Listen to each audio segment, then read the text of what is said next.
Insulin resistance, part 3 of 5. This is the third and continuation of the first two clips for insulin resistance topic. Again, these clips are informational only and not intended to prescribe anything. Please ensure to consult your doctor before taking any health-related steps on your own. So, what are some of the red flags that raise the suspicion of insulin resistance? One of them would be a large or expanding waistline, being 30 or more pounds overweight, over your ideal body weight, elevated blood pressure, high LDL cholesterol and low HDL cholesterol, high triglyceride levels, high uric acid level, or a history of gout.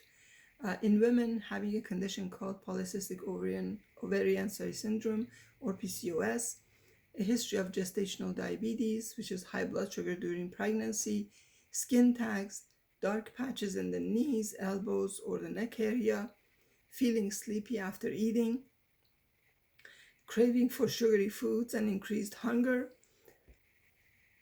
never feeling full even after a meal, digestive problems or intestinal bloating, weight gain, brain fog, and problems focusing and concentrating. So, as you see, there's much that can be contributed to insulin resistance, and I did not even list the whole set of symptoms.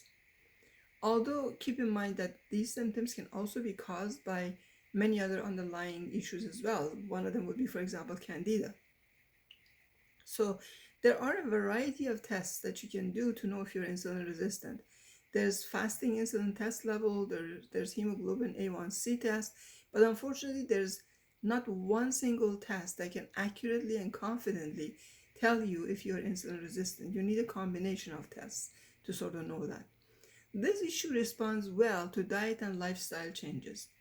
The goal of making dietary changes is to prevent rapid rise in insulin and minimize the amount of insulin your pancreas needs to produce when you eat a meal, for example.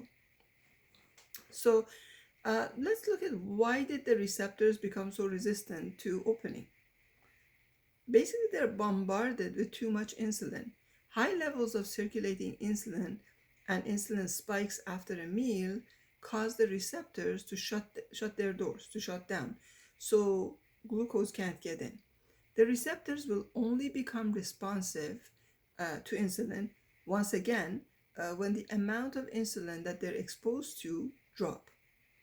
So when cells become more responsive, we refer to this as increase in insulin sensitivity.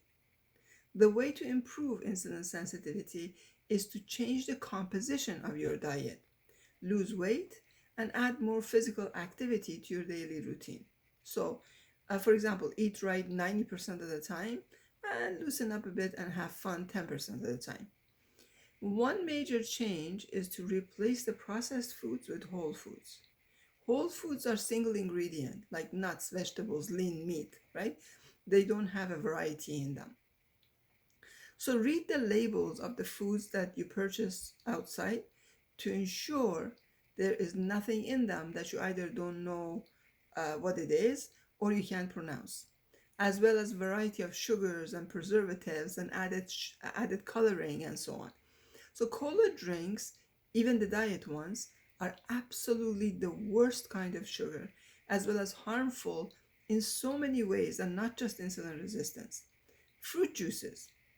Have the fruit instead because it comes with fiber in it in its whole form that takes care of the sugar content. Fiber slows down the absorption of sugars. Now, I'm going to continue with this in the next clip. This was part 3. Please watch all 5 clips and let me know if you have any questions. Be the light.